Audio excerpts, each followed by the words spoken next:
la libre entonemos un himno a la paz y al derecho a vivir, a la luz del heroico pasado, a la aurora que habrá de venir. Una sombra se suma a otra sombra, la respuesta jamás. Entonces vamos a darle paso a la doctora Clemencia Bonilla, quien va a hacer una presentación del texto del doctor Pablo Guadarrama, como ya lo había anunciado. Bienvenida, doctora Clemencia. Muy amable por la invitación, muy complacida, por supuesto, de estar en esta casa de estudios que pues tiene todos mis afectos, usted lo sabe, y también muy complacida de presentar el libro de Pablo Guadarrama.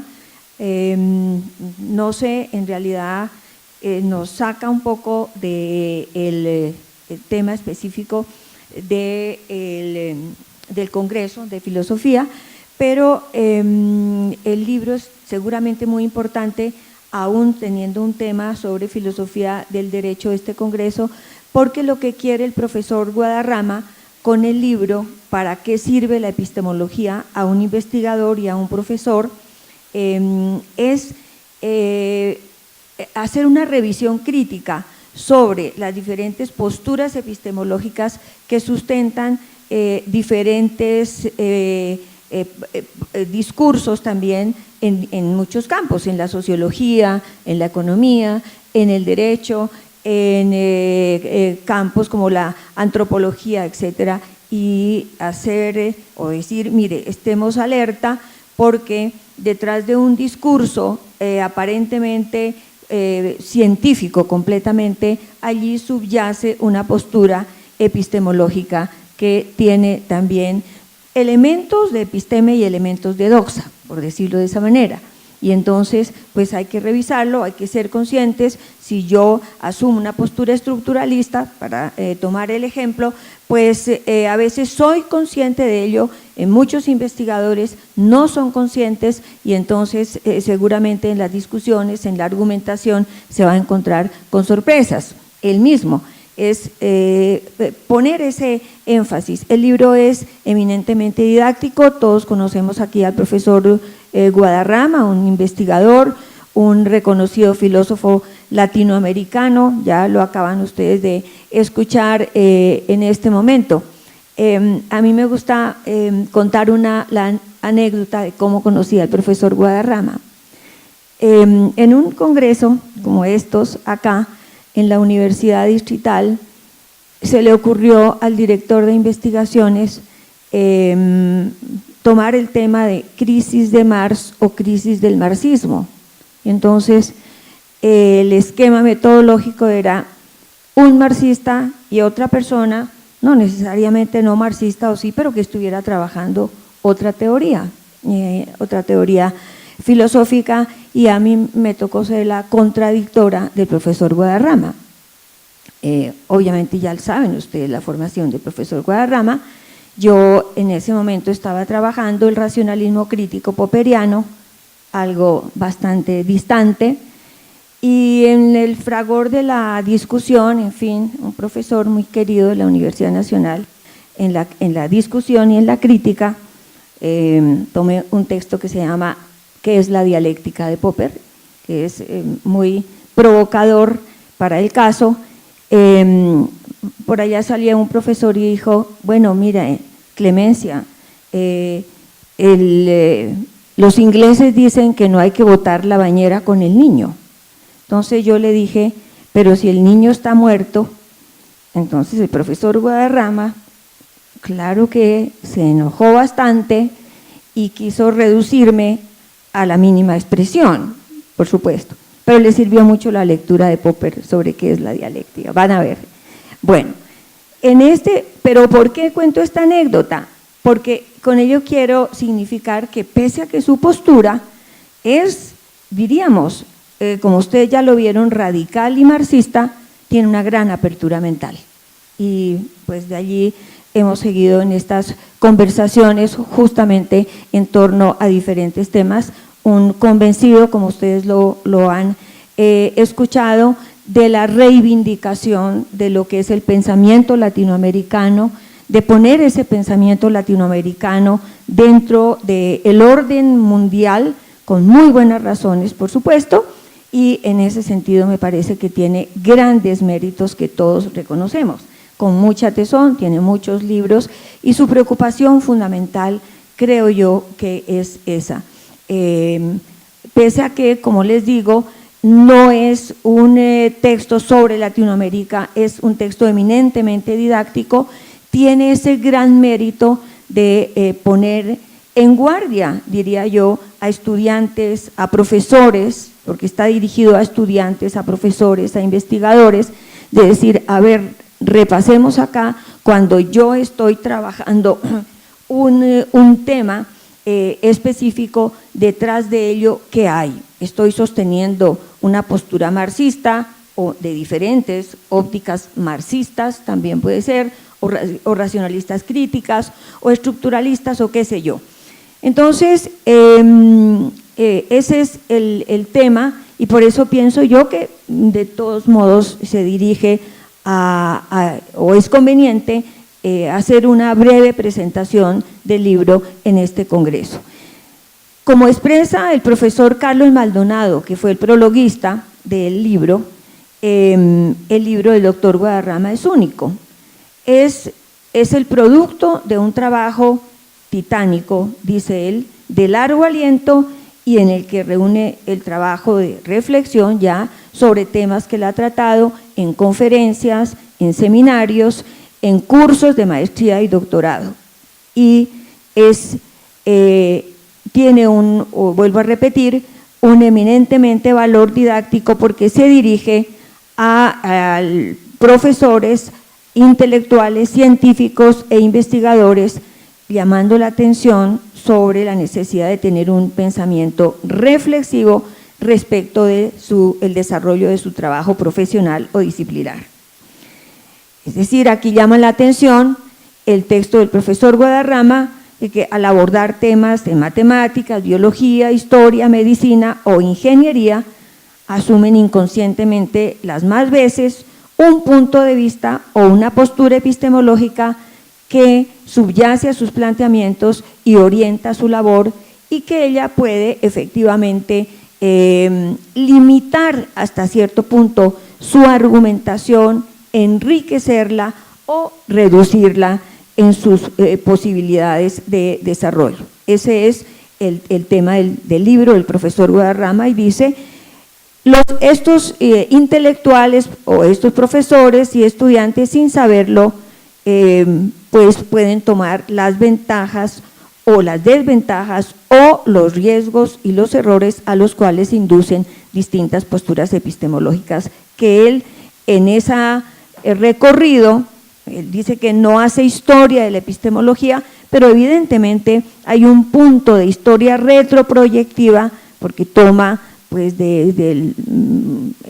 no solamente desde Grecia, como le explicó, sino que también desde Confucio y algunas consideraciones sobre la filosofía oriental, muestra cómo hay en ese intento de crear posturas epistemológicas que expliquen no solamente el desarrollo de la ciencia, sino que tomen a la ciencia como un referente definitivo para explicar o las realidades sociales o las realidades, digamos, en este momento de medioambientales o las realidades en el campo del derecho, etcétera, son en última instancia reduccionistas porque toman la parte por el todo. Generalmente hay un elemento, un referente fundamental, bien sea la ciencia o una ciencia, caso de Platón, explica él, como las matemáticas, y a partir de las matemáticas elabora toda su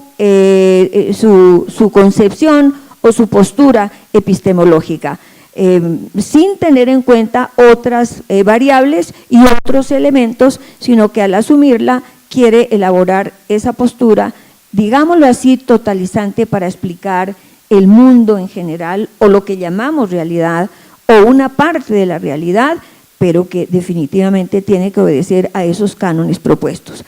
A estas posturas él las llama reduccionistas, y por eso digo que hay una historia retroproyectiva de qué fuentes se nutre, por ejemplo, hoy el estructuralismo, y él lo lleva hasta Platón, el funcionalismo, el racionalismo crítico, o Kant, o Hegel, qué sé yo. Entonces es una interesantísima desarrollo pues de las posturas epistemológicas, porque si bien no las da desde Grecia hasta hoy, y ese es el valor del texto didáctico fundamentalmente, quizá hubiera podido ahondar mucho más en algunas, pero esa no era la pretensión, es darnos ese cuadro, ese panorama. Si nosotros pasamos a la modernidad o vamos a pasar luego al siglo XIX, al romanticismo, o al siglo XX, con la punto de referencia de la física cuántica, también podemos mirar, pero ¿qué tiene que ver esto aquí con Platón o Aristóteles? Entonces, ¿de dónde se nutrieron estas posturas epistemológicas? De todas maneras, el profesor Guadarrama muestra en este recorrido, y por eso digo con gran honradez intelectual, cuáles fueron los aportes, los aciertos del biologismo, del estructural funcionalismo, por ejemplo, de otra serie de teorías, no puedo mencionarlas todas, del externalismo o el internalismo, en fin, y cuáles han sido sus desaciertos, cuáles han sido realmente esos elementos que han mostrado o han querido construir certezas absolutas y los han llevado a ese campo de reduccionismo. Es decir, son posturas que tienen pretensiones de universalidad y absolutez en sus aserciones, independientemente del referente central que las determine, bien sea la biología, por ejemplo, la economía, el lenguaje, etcétera. Por eso habla de biologismo, de economicismo,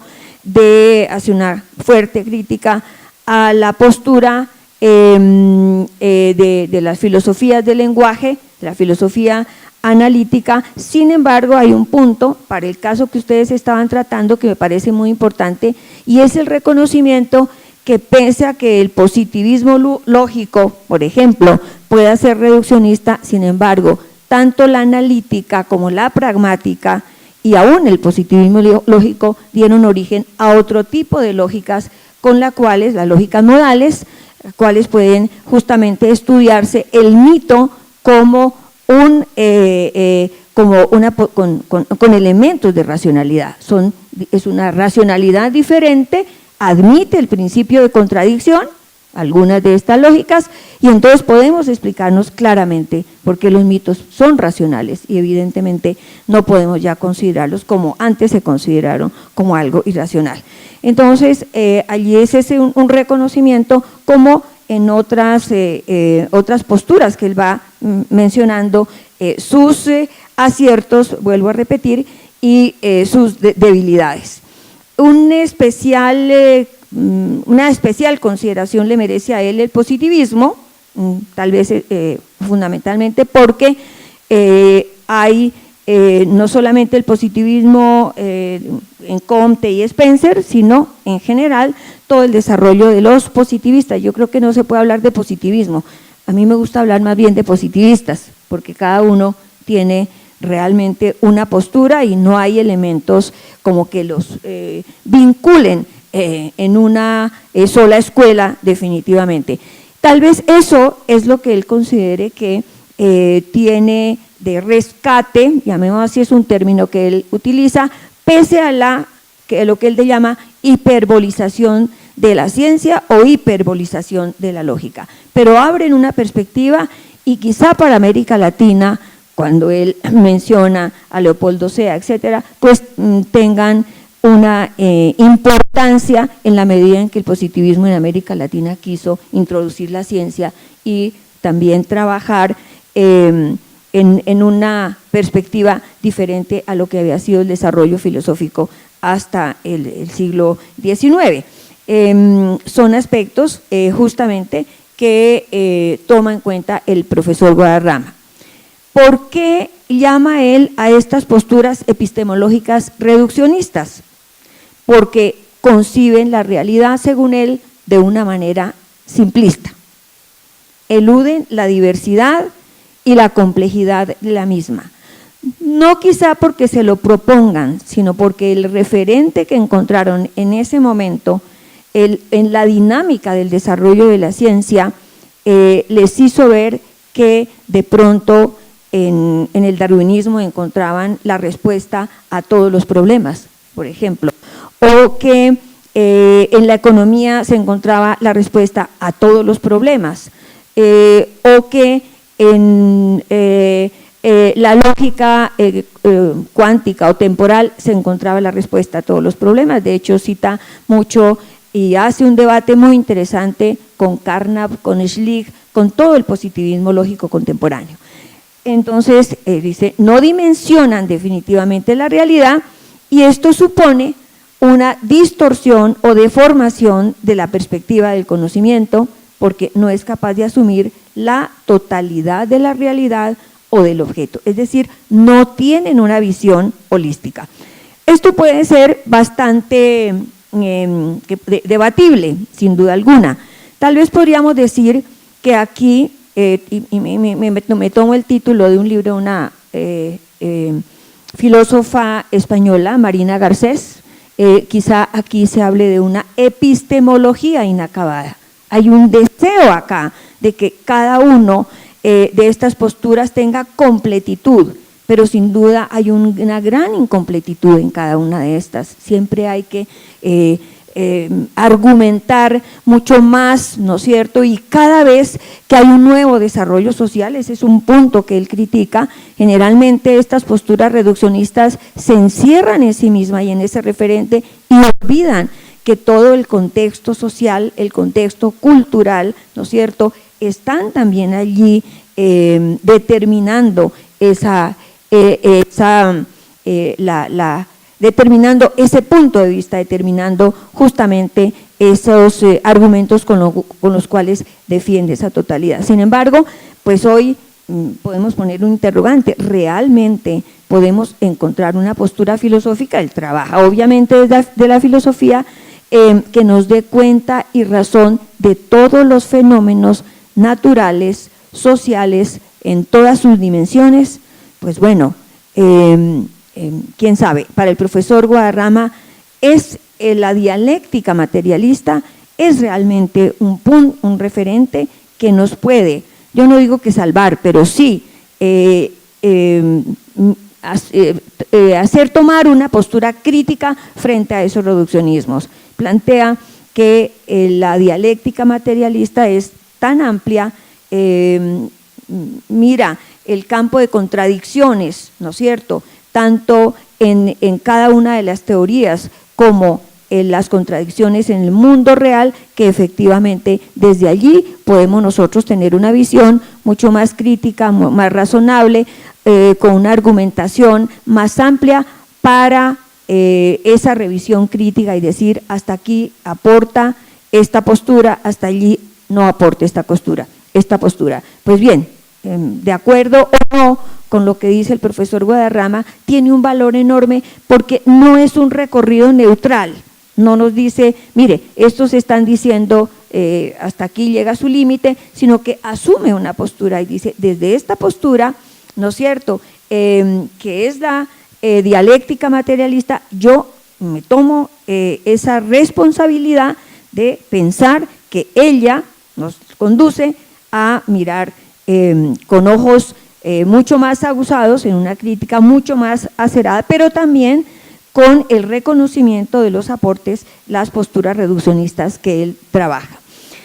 Bueno, la crítica, por supuesto, es una crítica a esa búsqueda de absoluto, ¿no es cierto?, a sus intentos fallidos, de tal manera que pues quiere el profesor Guadarrama que esto sirva pedagógicamente, que a los profesores les sirva para orientar, no para, como él plantea, no para dar un camino ya definitivo, pero para orientar a los estudiantes al decirle, mire, revisen todo estas posturas epistemológicas, miren que están acá siempre, no, pese a que el punto de referencia es la ciencia, están teñidas, diríamos de ideología, yo digo de doxa y episteme, pero de ideología también, y entonces hay que desbrozar esos caminos, ¿no es cierto?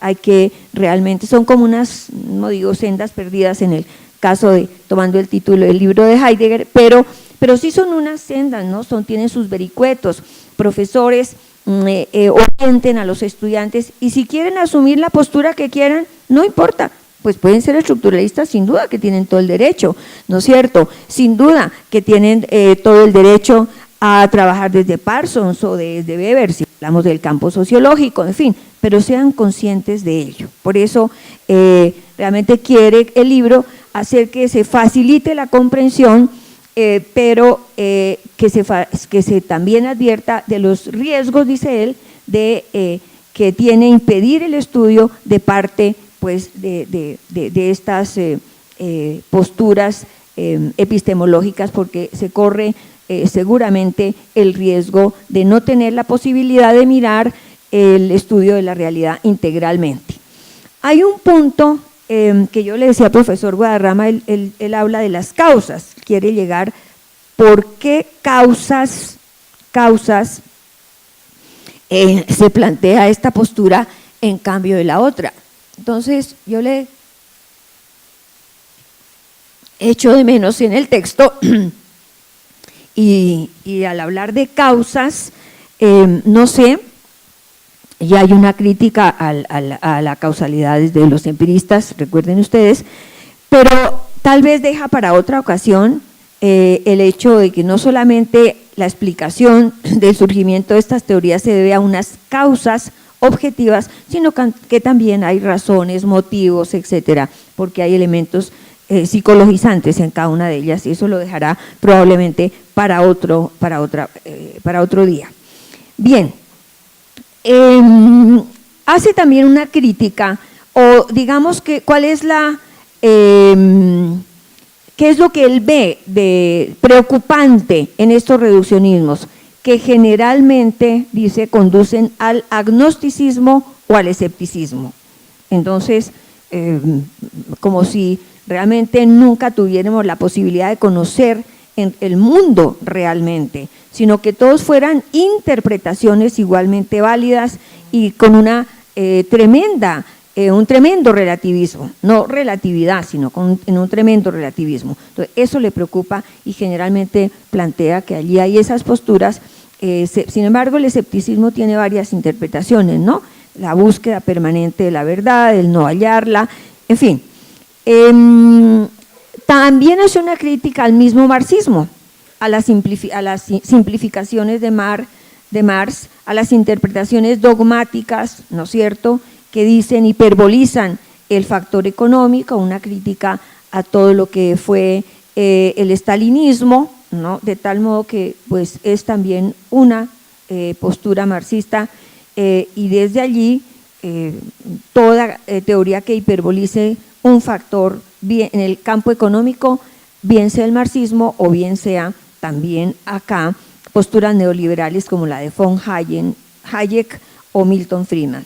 Bien, como les digo, le da un papel también ciertamente preponderante a las teorías, la teoría crítica de Horkheimer, ¿no es cierto?, y de Adorno, o a las posturas de la filosofía francesa, como el caso de Althusser, el caso de Bourdieu, etcétera. Yo creo que por una afinidad, de todas maneras, allí, con un desarrollo del marxismo. Entonces, hay un acercamiento y plantea que cuando aquellas pues hablan de una dialéctica negativa, algunas le dan una preponderancia, como decía aquí el profesor, al papel de la ideología en ciertos contextos, de todas maneras se acercan como a la dialéctica materialista y para él tienen esa posibilidad de plantearse en una perspectiva mucho más holística. Bien, hay una crítica al atomismo lógico, hay muchísimos, no puedo realmente resumirlo todo este espacio, en este espacio toda esa panorama que nos da, pero hace una diferencia, voy a mencionarla, cuando dedica casi un capítulo al positivismo. ¿Cuál es su crítica aquí a estas posturas desde el empirismo hasta el positivismo lógico? Y es que él dice, aquí lo que tiene importancia es el pragma y no la praxis, la crítica fundamental que hace. ¿Qué significa darle importancia al pragma? Es al éxito fundamentalmente, ¿no es cierto? A que yo construyo una postura o yo tengo una acción en el mundo y mi interés es que sea útil y que tenga éxito. Eso es fundamentalmente en el campo de la pragmática o de todos los empirismos hasta el positivismo. Mientras que en la dialéctica materialista la importancia la tiene es la praxis, no el éxito, no el resultado exitoso de la acción o de la imposición de una teoría, sino ese vínculo fundamental, ¿no es cierto?, entre la teoría y el actuar humano y todas las dimensiones del actuar humano. Me parece que eso es realmente interesante, porque para él el término praxis implica una transformación tanto del sujeto como del objeto que se está trabajando. En términos generales, yo me hice una pregunta, ¿se podrán superar los reduccionismos? Y luego la encontré aquí en el mismo texto del profesor Guadarrama, haciendo una crítica justamente a la pragmática oxoniense, pues que plantea que la filosofía es simplemente la aclaración, ¿no es cierto?, de los términos del lenguaje, de las proposiciones. Si la filosofía no puede ser eso, tiene que ir a la realidad. Más bien dice sí, en palabras del profesor Guadarrama, dice sí, podemos superar esos reduccionismos si nosotros tomamos, repito, un método adecuado. Si con ese método miramos todas las aristas y todas las contradicciones que se dan en los objetos que estudian estas posturas. Entonces, ¿esto por qué? Porque si tomamos este método que no es histórico, dice él, ¿no es cierto?, pero sí es un método eminentemente crítico, pues cada vez se nos muestra el avance de la ciencia y se nos muestra que con el avance de la ciencia se alteran las presuposiciones epistemológicas y que al alterarse, esa alteración exige que cambiemos nuestras posturas filosóficas acerca de la realidad y vayamos construyendo una comprensión muchísimo mayor. Aquí vuelvo otra vez a repetir, la dialéctica establece esa conexión orgánica con los sistemas holistas, con enfoques sistémicos, holistas y complejos. Sin embargo, también me hago una pregunta. Cuando nosotros hablamos de pensamiento complejo y complejidad, realmente hay como una convergencia, una similitud entre el concepto de complejidad y el de totalidad. Yo los veo un poco diferentes, ¿no es cierto? Diferentes, pero pues obviamente él lo explica también en qué sentido lo toma. Plantea el profesor Guadarrama que hoy debemos tener en cuenta justamente teorías como la teoría del caos, la de la incertidumbre, ¿no es cierto? Y que esas teorías, él las muestra aquí a través de Morán, hace un gran desarrollo de la filosofía de Morán, nos dice acá, pues nos muestran que hay propiedades emergentes, que debemos tener en cuenta hoy la transdisciplinariedad y no solamente las contradicciones, sino las interrelaciones. Ese es un cambio de postura, cierto, que me parece bastante interesante. Es decir, hay el aspecto clásico de mostrar las contradicciones, pero también no solamente hay contradicciones ni en la realidad ni en el campo de interpretación de esa realidad, sino que podemos mirar a través de la teoría del pensamiento complejo, ¿no es cierto?, y de teorías sistémicas, que hay evidentes interrelaciones que debemos tener en cuenta. No me detengo a ver todo ese capítulo especial al paradigma poscolonial, etnocéntrico, que ya lo escucharon ustedes, solamente tiene la pretensión de mirar pues en Europa, ¿no es cierto?, como el centro del poder y la irradiación de todas las epistemologías o la filosofía occidental, porque ya lo hizo en el momento precedente. Y también hay un texto que a mí me gusta mucho, que es el de Todorov, que se llama Nosotros y los otros, que realmente plantea de manera muy interesante lo que fue la conquista de América, ¿no? La conquista de América, el descubrimiento del otro, que lo conoce muy bien el profesor Guadarrama. Entonces, ese es su trabajo y está dedicado un capítulo a él. Bien, finalmente culmina este texto, que es de 400 y pico páginas, ¿no es cierto?, acá, por eso dice, es un esfuerzo titánico de reflexión de 10 años, dice el profesor Guadarrama, ¿no es cierto?, concluye con que él tiene la pretensión de que el maestro, el profesor, le diga al estudiante cuál es la diferencia entre un erudito y un sabio, sobre todo en esta sociedad en donde parece que la información indiscriminada lo atrapa todo y que cada día tenemos más y más información y pensamos que con un volumen inmenso de información podemos definitivamente, ¿no es cierto?, tener conocimiento. Si se confunde información con conocimiento. Y plantea eso, hay que hacerle caer en cuenta que el erudito es aquel que tiene una gran información, pero que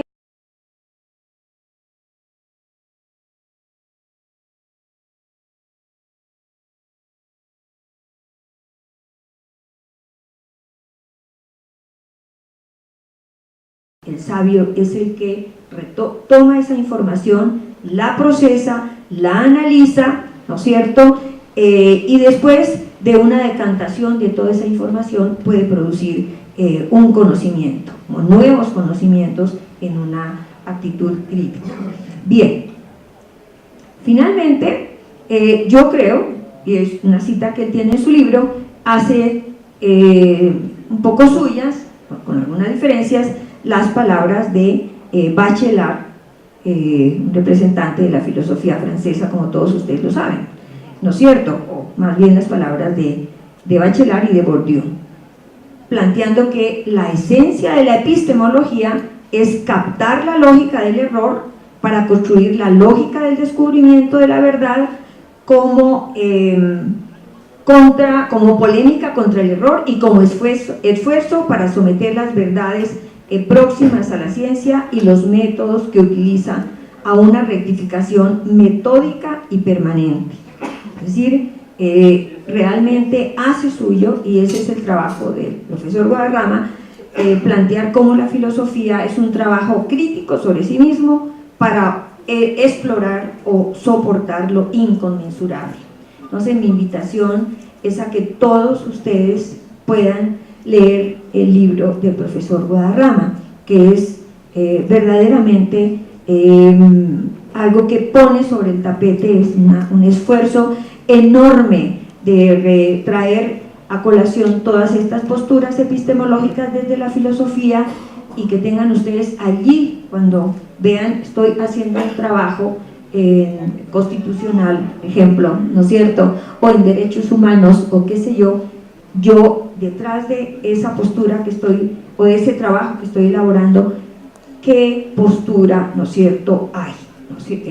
Es una postura marxista, es positivista, es sin que, por supuesto, se satanice definitivamente una, sino que yo sepa y la continúe, pero que sea consciente de ello. Entonces, muchas felicitaciones al profesor Guadarrama por su libro, y ojalá que todos ustedes lo puedan disfrutar. Muchas gracias.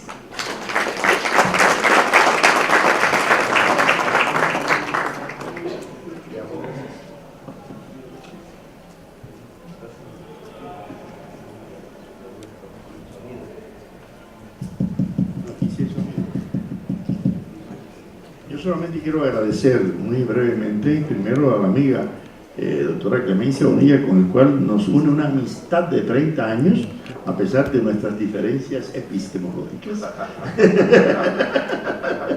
Pero una amistad profunda, ¿no?, al punto que fue hasta la madrina de nuestra boda. Así que ustedes pueden imaginar, ¿no?, ese nexo de amistad. Pero también yo quiero agradecer, lógicamente, al doctor Rubén Duarte por permitir la posibilidad de que aquí se presente el libro y nuestro, no el último libro, sino el más reciente, como decimos, ¿no? Y sobre todo la editorial Magisterio, que publicó,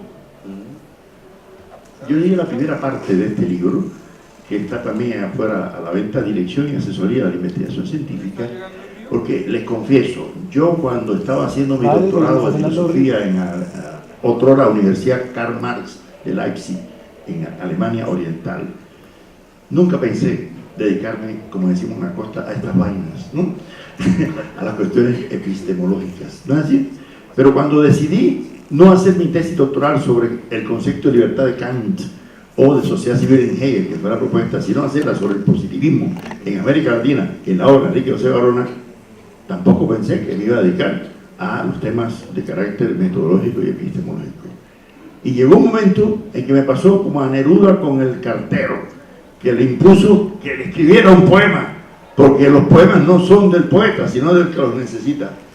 Y aquel libro, recuerdo del amigo Alfredo de Arza, que está sentado atrás, el director de la editorial, me dijo: Pablo, ese libro de Dirección, Asesoría y Investigación Científica para una tesis, para un trabajo, lo necesitan y hay que publicarlo.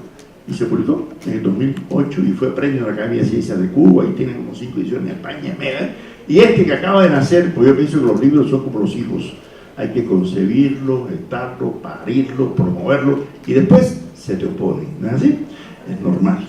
Entonces, este libro que acaba de nacer tiene esa cualidad. Por eso quiero reiterar mi agradecimiento. Tiene un solo objetivo, y creo que también se lo vamos a dar: es tratar de indicar los errores que se cometen cuando hay gente que no sabe que son positivistas o constructivistas o estructuralistas o pragmatistas, como no sabe el campesino que habla en prosa durante toda la semana y el domingo, cuando toma la guitarra y se emborracha, empieza a cantar en verso. Pues hay mucha gente que son pragmatistas, utilitaristas, y tienen todas las corrientes y no lo saben. Entonces, ese es el objetivo, de ver cuáles son algunos de sus errores. Muchas gracias. Muy bien, le damos gracias al doctor Pablo, a la doctora Clemencia, gracias por la presentación del libro. Creo que es un gran aporte ilustrativo, y le toca leer los aportes al doctor Pablo y a la doctora Clemencia para el segundo libro. Lo importante de esta invitación al doctor Pablo es precisamente entender que la academia es de amigos, y la construimos entre todos, de amigos internacionales, nacionales, que tenemos las mismas preocupaciones, y luchar que no sea de enemigos, como dice el doctor Javier Alcance, tengo buen oído, porque también las pugnas en la academia pues son dolorosas y tristes, no deberían de presentarse, pero también en la academia hay dogmatismos. Eso también hay que algún día hacer algo al respecto de los dogmas en la academia, ¿sí?, del dogmatismo académico. Pero lo cierto es abrirnos siempre a espectros de comprensión, y me parece que ese paso lo hizo la doctora Clemencia, que leyendo, sin leer todavía tu libro, pero queriendo adivinarlo, me parece que es un gran aporte, sobre todo para lo que llamamos la autoconciencia de lo que estoy pensando, saber que yo estoy pensando algo, desde dónde lo estoy pensando, ¿sí?, para superar lo ideológico, precisamente. Bueno, muy amable doctora Clemencia. No sé si habrá alguna pregunta, pero yo pienso que la idea no es hacer preguntas, sino invitarlos a entrar a la obra por sí mismos. Me gusta eso. Doctor Ricardo, lo veo, quiero saludarlo ahora sí. ¿Va a hacer alguna pregunta o algo así? Ah, sí, invitar, aquí vino la editorial Magisterio, ¿sí?, ofreciendo la obra del profesor Pablo Guadarrama, que esté interesado, pues puede adquirirla. Les doy gracias a todos los conferencistas. Entonemos un himno a la paz y al derecho a vivir, a la luz del heroico pasado, a la aurora que habrá de venir. Una sombra se suma a otra sombra, la respuesta jamás.